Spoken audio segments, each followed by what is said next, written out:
நான் பாத்திருக்கேன். அங்க நானும் அது மாதிரி பாத்திருக்கேன் நிறைய. அதே மாதிரி மால்டன் பிரிச்சு போடாதத இப்ப கண்டென்ன அப்படிங்கறத ஒரே சொல்லதான் மால்டன் போடுறாரு. இவர் கண்டு அண்ணன் ரெண்டு இடத்துல போடுவாரு. கண்டென்னங்கிறது சொல்லடைவில் இங்க மாதையில வராது. எல்லா சொற்களும் ரெண்டுலயும் இருக்குது. ஆனா சில இடங்கள்ல பிரிச்சு கிடக்கும், சில இடங்கள்ல ஒன்னா கிடக்கும். இவர் பிரிச்சது அங்க அவர் ஒன்னா போட்டிருந்தாருன்னா அது மாறி வரும், அவ்வளவுதான்.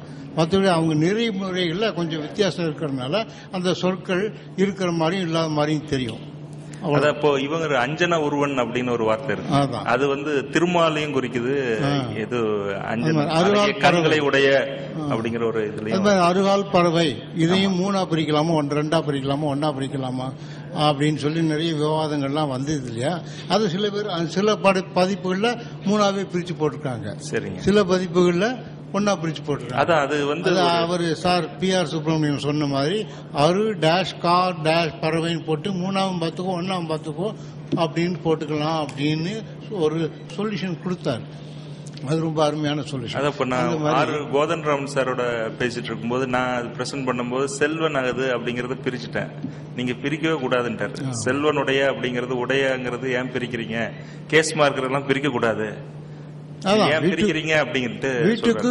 ஆனா அதுங்கிற வார்த்தை எதோட சேருது அப்படிங்கறதையும் நம்ம ஆராய வேண்டியது இருக்கு. இப்போ கேஸ் மார்க்கரு இல்ல இடைச்சொல்லோ எந்தெந்த வினையோடையோ பெயரோடையோ எந்தெந்த பெயர்களோட எல்லாம் சேருது அப்படிங்கிற ஒரு ஆராய்ச்சி நம்ம பண்ண வேண்டியது இருக்கு. அது மொழியியல் தொடர்பான ஆராய்ச்சி. அந்த நிலையில தான் நான் அது இது பண்ணேன். ஆனா சில இலக்கிய ஆய்வுகளுக்கு அது மாதிரியான ஆராய்ச்சிகள் தேவையில்லை. அதுதான் நான் சொல்லுவேன். தேடுறதுக்கு சொல்ல பிரிக்கணுங்கிற அவசியம் கிடையாது. இல்ல திகிரியோனே அப்படின்னு ஒரு வார்த்தை வருது இல்லையா, வினையோட ஒரு இடைச்சொல் வருது. நிறைய இடத்துல அந்த மாதிரி வரும். இந்த ஏங்கிறது எங்கெல்லாம் இருக்கு, எந்தெந்த வர்போர்டு எல்லாம் சேருது அப்படிங்கறத நம்ம தெரிஞ்சுக்கணும்னா இந்த மாதிரியான விஷயங்களை இல்ல. அதுக்கு என்ன சர்ச் மெக்கானிசத்துல ஒரு சர்ச் இன்ஜினியர் டெவலப் பண்ணி ஏழ முடியக்கூடிய வார்த்தையெல்லாம் கொடுக்கணும், அதெல்லாம் கொடுத்துருங்க. அந்த மாதிரி பண்ணும்போது அந்த பிரிச்சு தான் பார்க்கணும், பிரிச்சு பார்த்தா கொஞ்சம் சௌரியமா இருக்குங்கிறதுனால பிரிக்காமலும் பார்க்க முடியும். ஒரே சொல்லாம இசின் முடியறதெல்லாம் வேணும், இல்ல எதுல முடியறதெல்லாம் வேணும் அப்படிங்கறது மாதிரியான விஷயங்களும் பண்ணலாங்கய்யா. நாங்க பண்ண இதுல அது பிரிச்சாதான் எங்களுக்கு சில இதுல உருவாக்க முடிஞ்சது. சரி.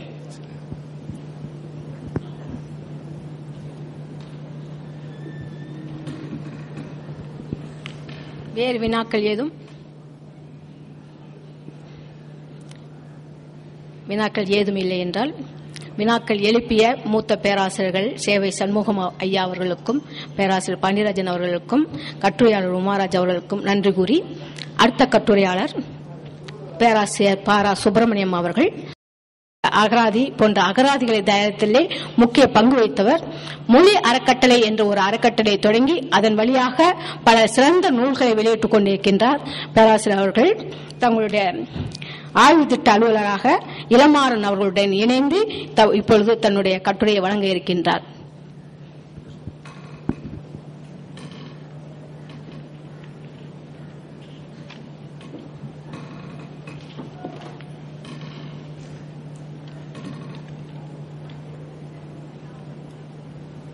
தலைவர் அவர்களே, இங்கு கூடியிருக்கிற பேராசிரியர்களே, என் பழைய நண்பர்களே, உங்கள் அனைவருக்கும் என்னுடைய வணக்கம். என்னுடைய தலைப்பு சற்று நாடகப்பாங்கில் இருந்தாலும் அதைத் தொடர்ந்து கீழே வருகிற மற்றொரு தலைப்பு அந்த நாடகப் பாங்கினை நீக்கிவிடும் என்று நினைக்கிறேன். சங்க இலக்கியங்களில் சொல் இணைகளின் நிலை என்பதுதான் இந்த கட்டுரையினுடைய மையக்கருத்து. இந்த மயிலகவும் குயிலகவுமா என்ற தலைப்பை பார்த்துவிட்டு பறவைகள் எழுப்புகிற ஒலியை பற்றி இந்த கட்டுரையில் கூறப்போகிறார்கள் என்று எண்ணியிருந்தால் அந்த எண்ணத்தை மாற்றிக்கொள்ளுங்கள். நாங்கள் ஒலி ஆராய்ச்சி செய்யவில்லை, மொழி ஆராய்ச்சி தான் செய்திருக்கிறோம். இக்கால தமிழில் சொற்களை தனித்தனியாக பார்க்காமல் இணைகளாக பார்ப்பதில் ஈடுபட்டிருக்கிற நாங்கள் 2000 ஆண்டுகளுக்கு முன் சென்று தமிழின் முதல் இலக்கியங்களில் இணைந்து வரும் சொற்களை பற்றி பார்க்க விரும்பினோம். அந்த விருப்பத்தின் விளைவுதான் இந்த கட்டுரை. இந்த கட்டுரை ஏதேனும் ஒரு வகையில் தொடர்புபட்டு இணைந்து வரும் சொல் இணைகளை அறிவதை பற்றியது. ஏன் இந்த சொல் இணைகளை பற்றி அறிய வேண்டும் என்றால், மொழி என்னும் மாளிகை எவ்வாறு எழுப்பப்பட்டுள்ளது என்பதை அறிவதற்கான ஒரு புதிய வழி இது.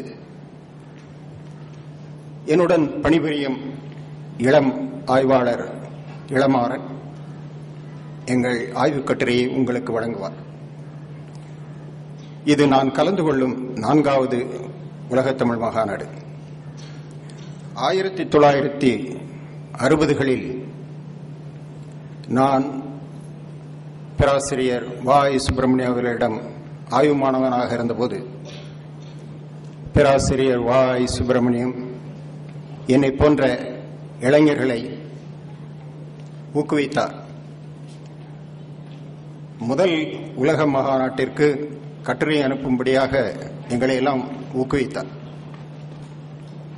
2010 அவர் வழியை நான் பின்பற்றுவது அவருக்கு செய்யும் ஒரு கைமாறு என்று நினைக்கிறேன். இளமாறன் இப்பொழுது இந்த கட்டுரையை உங்களுக்கு வழங்குவார்.